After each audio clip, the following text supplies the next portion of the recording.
morning and welcome back. This is part one in a three-part mini-series I'm putting together on the sleep systems I use. This episode is all about sleeping bags. Now this is in no ways a definitive guide to sleeping bags, or even a review, or even a recommendation really. It's just showing you what sleeping bags I have and what I use. I like to see what gear other people are using, and if you're anything like me, I thought you might like to see what I'm using. Now you'll see behind me I've put a tarp down on the ground. It rained overnight and I'm in the situation where I work full time. I only have the weekends to film. Tomorrow the weather is atrocious. We're expecting 60-mile-an-hour winds and heavy rain tomorrow. So today was my only option really to get out and film.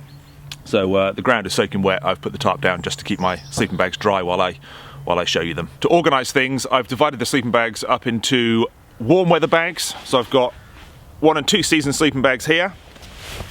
Heavier weight winter bags. These are both 4 season sleeping bags.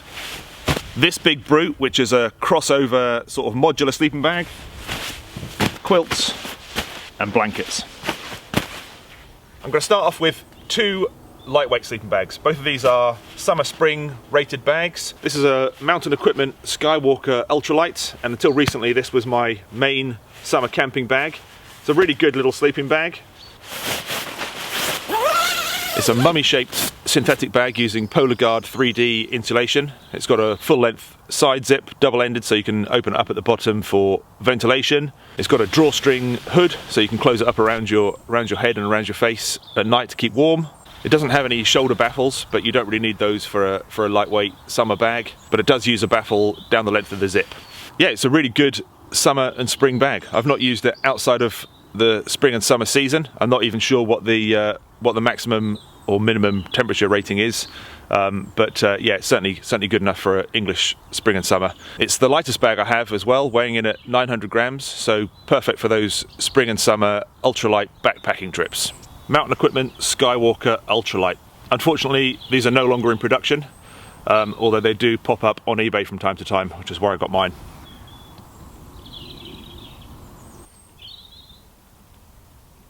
Next up, we've got this. This is my current spring-summer bag. This is a Mountain Hardwear Lamina 35. Again, synthetic, using thermal Q insulation. This is a lovely bag. It weighs a little bit more than the Mountain Equipment bag, 200 grams heavier, bringing it to 1.1 kilograms, but it is a warmer bag. I use this for 3-season use, and I found it warm enough. I used it in Sweden last year, and the temperature dropped down below freezing there, and I was warm enough. I do tend to sleep with clothing on, so obviously that does help. That does boost the rating, but I found this to be warm enough down to at least 0 and possibly below, even though the rating is plus 2 degrees centigrade or 35 Fahrenheit. Again, similar features to the Skywalker. It's got a full length double-ended zip, so you can open the bottom up for ventilation. It's got a baffle along the zip, but you don't get a shoulder baffle. Again, that's often the case with 1 and 2 season sleeping bags. It has much more shape to it, this sleeping bag. It's wider where you need it at the shoulders and then tapers in around the head area, and the hood is much better. It's a sort of pre-formed hood, if you like. Again, you can cinch it up using the draw cords here to close it in around your face. It has a little Velcro tab to stop the zip from being pulled open during the night, but what I really like about it is that when you're not using that tab, there are actually 2 pieces of Velcro, so you can close that up and it stops the hook part of the Velcro from filling up with fluff and dust and snagging on things. Really good little feature. It's also got this little tiny pocket here on the outside of the bag, just big enough maybe to put a phone or a wallet or some keys in. Quite a nice little feature. I didn't actually realise it had that for ages. I didn't even notice the zip, because it's when it closes up it's almost just like a seam. Yeah, but that's quite handy. Mountain Hardwear Lamina 35. This isn't the stuff sack it comes with. They don't supply it with a compression sack, just the stuff sack, or 2 stuff sacks actually, one for long-term storage, a net one, and a smaller one for compressing it into. I like to compress my sleeping bags down more, so I bought this Sea to Summit compression sack for it, which does the job nicely. Right, winter bags. This bag here I've had for well over 25 years. It was the first serious sleeping bag I bought. I'd had sleeping bags before, but this was the first expensive bag I bought. And well, it's lasted over 25 years, so there you go. You get what you pay for, definitely. This is a Rab down sleeping bag. I can't remember exactly the model. I think it was called the Atlas 1000 or something like that. This is a 4-season down sleeping bag. It doesn't get used very much these days. It's more of a backup, or if I'm camping with somebody else and they haven't got a sleeping bag that's winter rated, then I have this as a spare. I tend to prefer synthetic bags, to be honest, just because of the environment I live in. It's damp here, and you know, down is great until it gets wet, and then it just loses all of its insulation properties. Although these days down is a lot better. It's treated with a hydrophobic coating, which stops the feathers from absorbing water and helps with the insulation.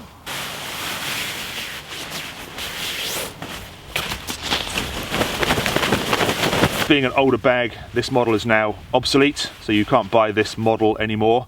But you know, like with the mountain equipment bag, they do pop up on eBay if you wanted this model in particular. But Rab do a modern equivalent. I believe it's called the Ascent 900, which has a similar rating to this. So around the top we've got your usual draw cord hood, which closes it all up around your head. And then, being a winter bag, you also have a shoulder baffle as well in here, so you can do that up. And that has a draw cord as well, and that just closes it up around your shoulders, keeps all the warm air trapped in down by your body where you need it.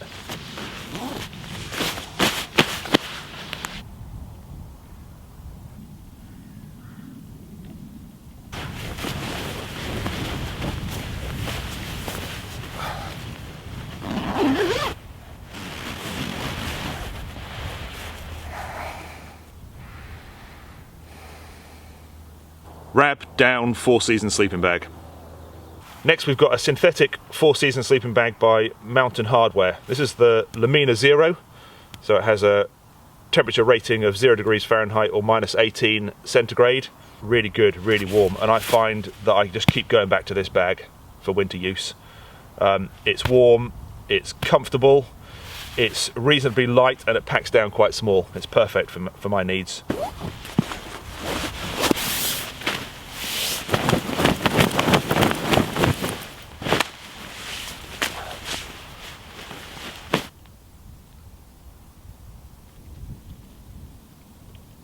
It's got that same well-shaped, well-designed hood that the Lamina 35 has. Pre-shaped, I really like it. Just you know, just cinches up nicely around your face. And the draw cords, one is elasticated. The one for this part underneath your face is elasticated, so that you've got a bit of stretch there to move it and, you know, get your face free. And the top one is a cord, so that's more rigid. Inside the bag, you've got a shoulder baffle, a really good, generous sized shoulder baffle, with Velcro tab at one end and that really well designed little closer for the Velcro when it's not in use, so you don't snag yourself on the hook part, the uncomfortable part. There's also a little stash pocket, this time on the inside of the bag, which is ideal for a winter bag. I tend to put batteries in here, camera batteries, during winter, because you've got to be careful of not letting them get too cold, otherwise their performance diminishes. So I keep camera batteries in there overnight, keeps them warm. And behind that little zip pocket there's a little Velcro tab and another little pocket for putting bits and pieces in as well. Just as with all the others, two-way YKK zips that open at the bottom for ventilation, and these anti-snag panels which run up, so it shouldn't snag on the finer outer or inner material, which is kind of like a Pertex. I'm not sure whether it is actually Pertex, but it's that sort of feel to it. Quick drying, very breathable, yeah, good. Lamina Zero, a really decent 4-season sleeping bag, very reasonably priced as well compared to a lot of other sleeping bags on the market, and tipping the scales at 1.8 kilograms. It's actually lighter than my Rab down bag, so yeah, good bag. Right, onto this brute. It's a modular bag made by Buffalo Systems. You may have seen this on previous videos. It's basically two sleeping bags, one that goes inside the other, and it is a big, heavy, clunky thing, but it's brilliant. It has design features that you won't find in any other sleeping bag, and they've been producing these for decades, and people are still buying them. So I think that says all you need to say. They're not for everybody because they're heavy. This setup I've got here weighs in at 3.2 kilograms. You know, you're not going to want to take that on a long backpacking trip. But if you're going anywhere where it's wet, or you're worried about sparks from a fire, and you want insulation which won't break down and won't fail you even if it gets sopping wet, this is the bag for you. There are all sorts of combinations and variants of this bag that have been produced by Buffalo over the years. There's the super bag, there's the 4-season inner and outer bag, and then obviously you can use individual elements of those with other bags. The inner here comes from the super bag model. I bought both of these used separately, which is why they don't match. The inner for the 4-season bag, which the outer is actually just fibre pile without the Pertex shell on it, but I wanted to have a Pertex inner, which is why I went for the super bag inner, if that makes sense. The inner bag here has a deep fibre pile lining and a Pertex outer shell. It's got a built-in shaped hood and shoulders with a central zip. It also has these zips which run down either side from your shoulders so that you can take your arms out of the bag, so you don't have to get out of your sleeping bag to make yourself a hot drink or to read or to, you know, whatever it is. Wherever you might need your hands out of your sleeping bag, all you've got to do is unzip and you can stay in your sleeping bag with your arms on the outside. Really, really good feature. The outer bag of the super bag has the same matching zips, but the 4-season one doesn't, so I've only got the zips on the inner. So if I need to get up and out of my sleeping bag for any reason, I can still stay in the inner bit. The hood is shaped and it's a nice, snug, comfortable fit, and the central zip goes right down to the bottom and opens up from the bottom as well, so you can actually take your legs out, you can take your arms out of those zipped bits, and you can actually walk around in this sleeping bag as well, which is a nice feature if you need to get up in the middle of the night for a pee.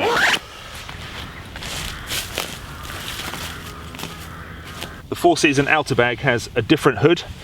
The back part is similar to the inner, but on the front you've got this bit here which zips right over, so you can zip it down at the front and then open up the top, creating a snorkel.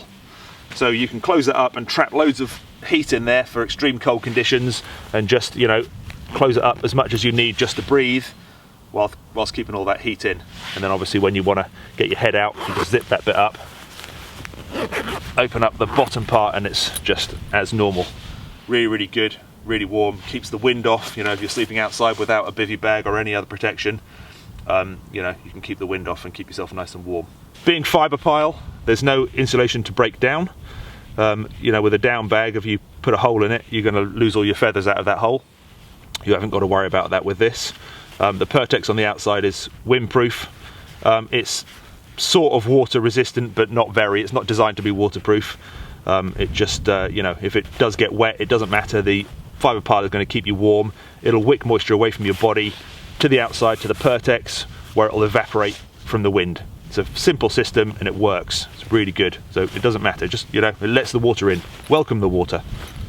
Buffalo sleeping system. The inner bag and the outer bag have a 1 to 2 season rating if you use them individually, and then one inside the other boosts it up to 4. I didn't get mine with a compression bag, so I've had to use one of these huge ones from the US military modular sleep system, and that's about as much as I can compress it. Fibre pile doesn't compress very well, not like down and other synthetic fillings, so that is about as good as it gets. And when you compare it to the Lamina Zero, it's almost double in size and almost twice the weight.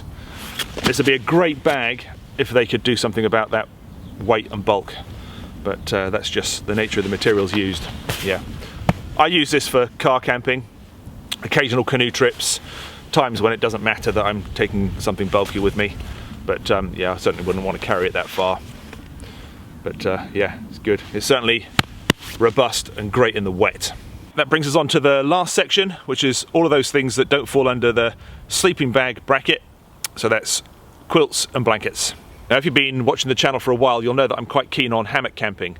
So the first thing I'm going to show you is my hammock insulation. You can use a conventional sleeping bag in a hammock, and I do occasionally do that. But the problem with a sleeping bag in a hammock is the insulation underneath you gets compressed and therefore doesn't work. So the concept of having an under blanket which suspends beneath your hammock and traps the warm air in just like your sleeping bag does, but without being compressed, and a top quilt to keep the top half of you warm, is a much better option.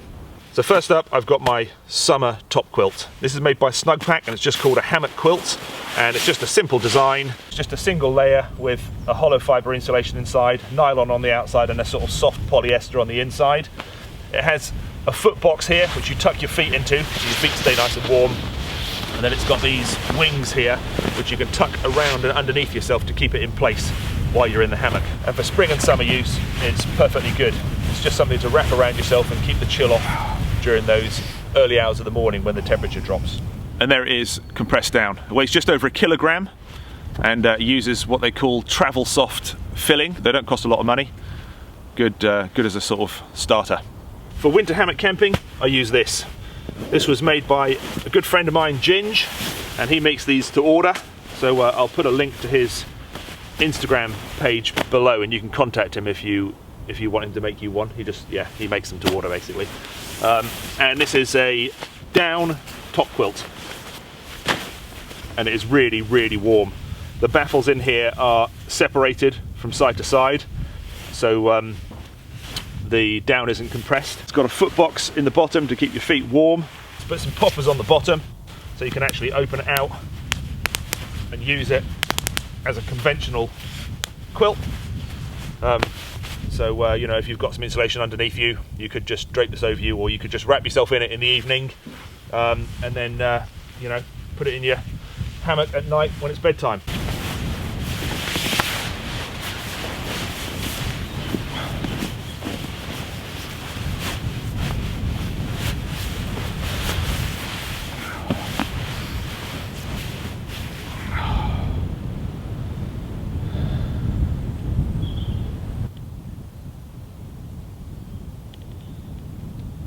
So that keeps the top half of me warm, but I'm going to need something underneath me. Now I could use a sleeping pad, and you can just slide one of those into your hammock, or if you've got a 2-layered hammock, it can slide in the gap between the 2 layers. But I much prefer to use an underquilt. And I have a couple. Unfortunately, my lighter weight version I can't show you because Zed has that at the moment after our trip away a couple of weeks ago. So what I've got here is my warmer winter one. It's only a 3/4 under blanket, this one, and it's designed to hang beneath the hammock so it doesn't get compressed by the weight of my body against the hammock. It sits underneath and keeps you warm that way. This is a prototype that Ginge made a long time ago, and he passed it on to me thinking I could make use of it, and it's become my go-to under blanket ever since. This is down just like the top quilt. It's really, really warm, and even though it's only short, I found that it's been really good down into minus figures and kept me warm. I tend to use a small bit of foam kneeling pad underneath my feet at the end, and I keep this up where my body is. So this is around my shoulders and around my torso, and keeps that part of me really toasty and warm. And that, in conjunction with the top quilt, is warm as you like. So this is basically becoming the bottom of your sleeping bag, and then the top quilt is the top half of your sleeping bag. Yeah, so you imagine a sleeping bag cut in half. That's kind of how the principle works. And all these bits of bungee here and clips and stuff, they just enabled me to fasten it onto my hammock and to tension it and to get it in the right place.